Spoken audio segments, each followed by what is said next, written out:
Bonjour à tous, bienvenue pour ce 5e épisode de notre opération Live Vendange en Alsace.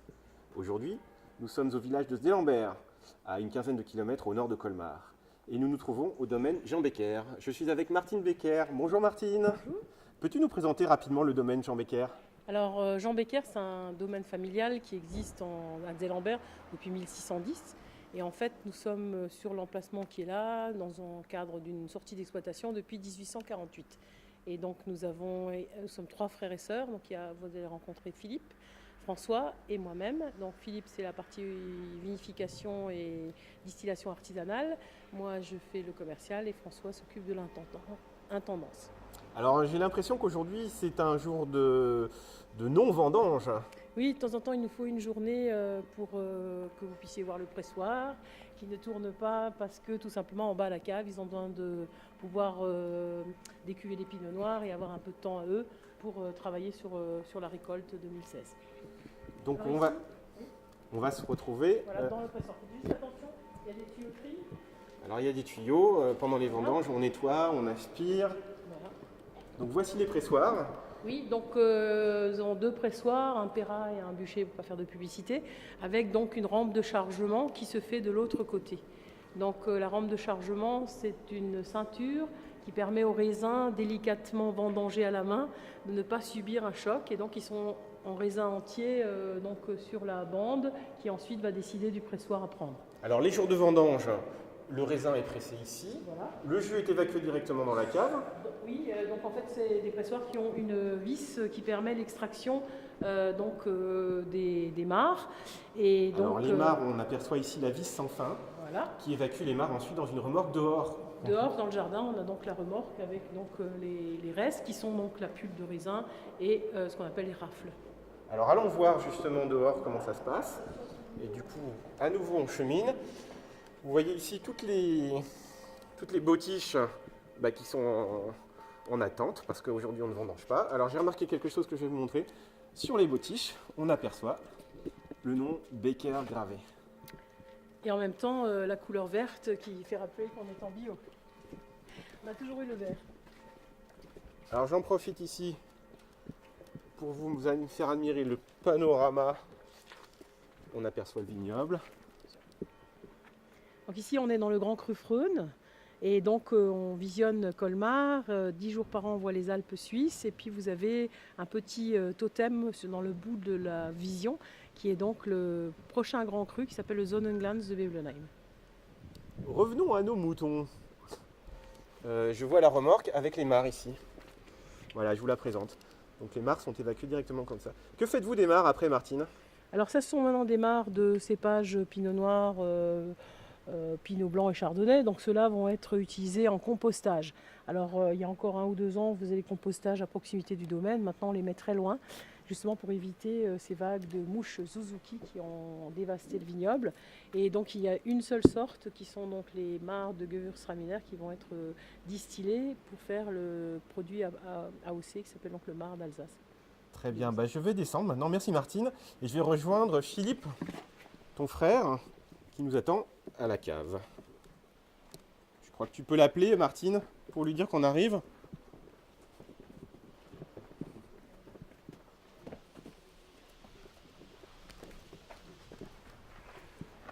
Bonjour Philippe. Bonjour. Tout va bien? Tout va bien. Alors explique-nous Philippe. On avait remarqué que vous aviez les mares ici qui partaient au compost. Oui. Est-ce qu'il y a certains mares que vous conservez ? Donc on conserve les mares de Gewürz. Le Gewürztraminer, c'est le raisin le plus aromatique du monde et le marc est également très très aromatique. Donc il est passé en appellation contrôlée. Donc tout ce qui est Gewürztraminer de bonne qualité, c'est mis dans des conteneurs et c'est distillé au mois de janvier-février. Et qu'est-ce que ça vous fait alors après comme Donc ça donne comme une eau alcool de vie qui est nommée Marc d'Alsace Gewürztraminer. Alors on va découvrir plus en détail la première cave. Alors bien sûr il fait noir, il faut que je change mon réglage de caméra. Où sommes-nous ici Philippe ? Alors on est dans une petite cave où on fait la vinification des vins rouges. Les vins rouges, alors Les pinots noirs. les pinots noirs, comment ça se passe la vinification des pinots noirs ? Alors pour le pinot noir, on ne fait pas un pressurage directement après la récolte, mais on fait une macération. Donc le pinot noir, toute la couleur se trouve sur la peau du raisin, sur la pellicule. Et pour l'extraire, il faut faire une macération. Donc on fait un éraflage, c'est-à-dire qu'on enlève la rafle du raisin. Rappelle-nous ce que c'est la rafle. Donc la rafle, c'est le support des baies de raisin. Donc on l'élimine parce qu'elle contient des tanins qui des fois sont un peu verts et qui donnent un goût herbacé. Tu peux nous montrer, là j'ai vu que tu avais préparé des verres Oui. de différents jus. Voilà. Donc ça c'est des... Tu peux les attraper parce qu'ils sont un peu loin. Oui. Donc ça c'est un pinot noir qui est en pressurage direct. Donc vous voyez, il y a un petit peu de couleur parce qu'on est très mûr sur les pinots noirs cette année. Donc voilà, donc c'est un peu doré quoi. Mais il y a des années où c'est à peine coloré quoi.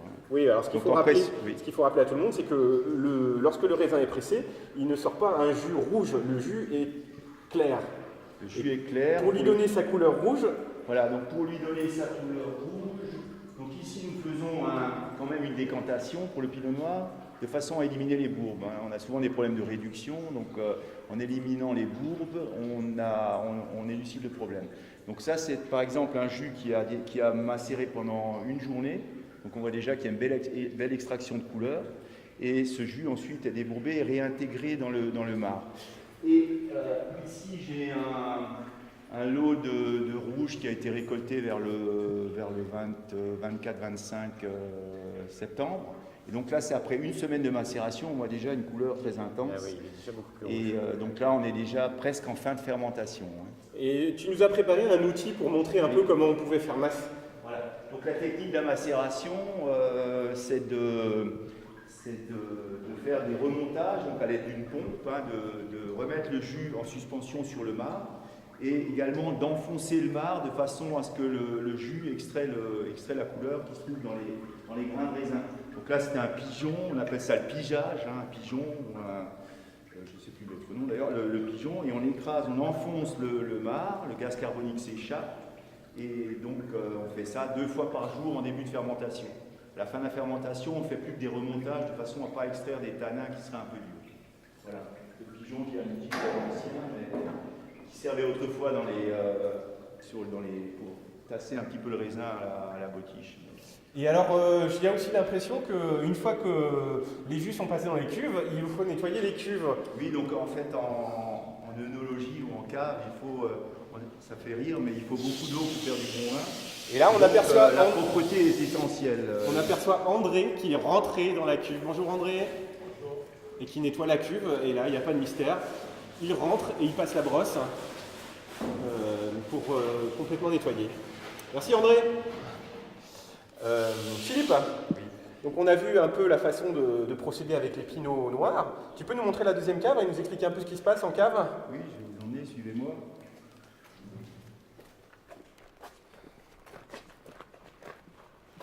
Donc nous allons dans la deuxième cave qui se trouve juste à côté. Une cave beaucoup plus grande, dans laquelle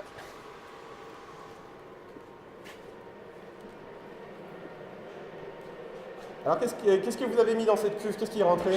Alors ça c'est un pinot gris qu'on a récolté hier, donc toute la récolte est manuelle chez nous.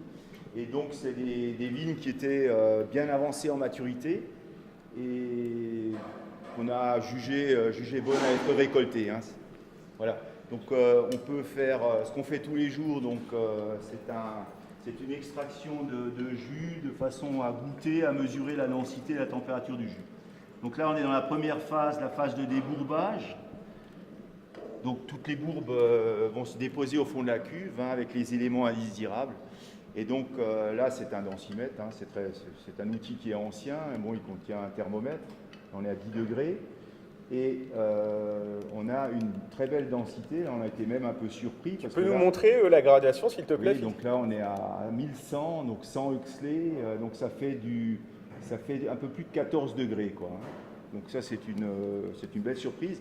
Le vent froid a réussi à concentrer un petit peu, les grains de raisin. C'est du jus qui a combien de temps, ça? Donc vous l'avez ramassé quand? Enfin, donc ça a été récolté hier. Donc là, en général, tous les jours, toutes les cuves, on fait prise de densité de température et une dégustation. parce que l'appareil gustatif, c'est quand même un élément qui est très fin, où on arrive à détecter des déviations ou des qualités, et donc on arrive à... Voilà, donc on déguste. Alors quel goût il a? Donc déjà c'est très sucré, je sens beaucoup de fraîcheur, donc une acidité qui est très convenable, et vraiment un bel équilibre. Donc c'est un jus qui n'a pas été sulfité, mais qui se dépose bien, et qui est vraiment très très agréable, quoi. Alors vous avez d'autres cuves qui ont déjà commencé leur travail de fermentation. Oui, donc c'est des vins de base pour les créments et un rosé également qui ont été récoltés vers le 21-22 septembre. Alors Donc, je vais zoomer un peu parce que oui. je ne m'approche pas toujours pour des histoires de réseau. Donc, On aperçoit la cuve. oui. La cuve de gauche, donc on ne voit pas de dégagement, c'est un vin de base qui est pratiquement fini, c'est un crément rosé. Et à droite, vous avez un rosé. Donc un rosé, on a fait un pressurage direct et on a également réintégré des saignées, enfin des extractions d'autres cuves de pinot noir. Donc vous voyez la couleur dans le niveau. Et au-dessus, dans le barboteur ou la pipe de fermentation, on a le dégagement de gaz carbonique. Quelles sont les différentes précautions que vous prenez quand vous lancez vos jus en fermentation? Alors ce qu'on fait nous, c'est tout de suite au moment du pressurage, on fait un levain. Là on voit le levain pour le pinot gris d'hier. C'est-à-dire qu'on prend... Ce qui est dans le bidon blanc là. Voilà le bidon blanc. Donc on prend des levures qui sont déjà en fermentation. Là on est sur des levures naturelles. Et on double le volume avec du jus de raisin. Et le soir, on remet du jus de façon à faire un levain. Et on s'en servira, ce jus va être débourbé, va être soutiré demain. Et on y intégrera ces levures qui seront déjà en fermentation, donc qui vont activer la fermentation. Et alors, quand décidez-vous d'arrêter la fermentation? Qu'est-ce que vous avez comme indication? Et qu'est-ce que vous utilisez pour stopper cette fermentation? Alors, quand on est sur la base de vins secs, des Riesling, on a rentré un pinot gris qui faisait que 13. Donc là, on va finir sur des vins secs. Donc là, on va essayer d'aller au bout de la fermentation. Donc de faire fermenter tous les sucres. Et donc la fermentation va s'arrêter toute seule. Hein. Donc il n'y aura plus de dégagement gazeux. On va laisser déposer les levures au fond des récipients. Les levures vont s'autolyser, vont s'ouvrir et vont faire passer dans le milieu des matières très intéressantes, hein, qui vont donner du gras au vin, qui vont épaissir le vin. Et alors quel goût il a justement ce vin une fois qu'il a fini sa fermentation?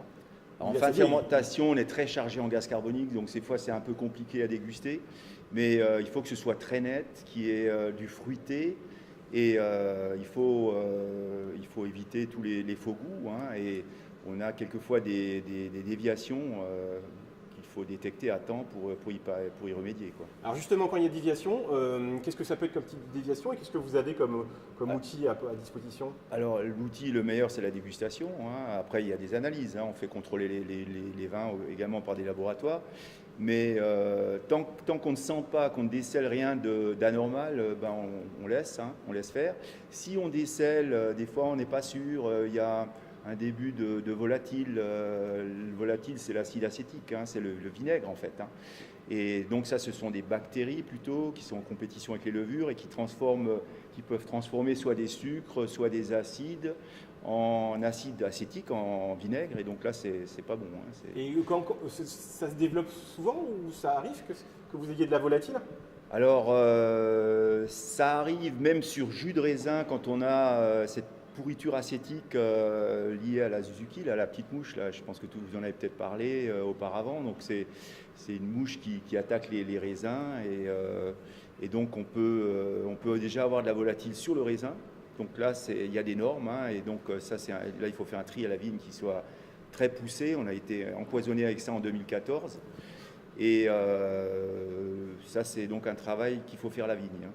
Mais sinon, il y a aussi, quand il y a beaucoup de pourriture, on a le botrytis, hein, qui peut être gris, et donc vous pouvez avoir des faux goûts qui vont vers le champignon. Donc ça, c'est à éliminer. Et alors, pour finir sur la fermentation, quand le vin continue à fermenter, qu'est-ce que vous faites pour l'arrêter et pour lancer l'élevage? Vin sec, on laisse finir.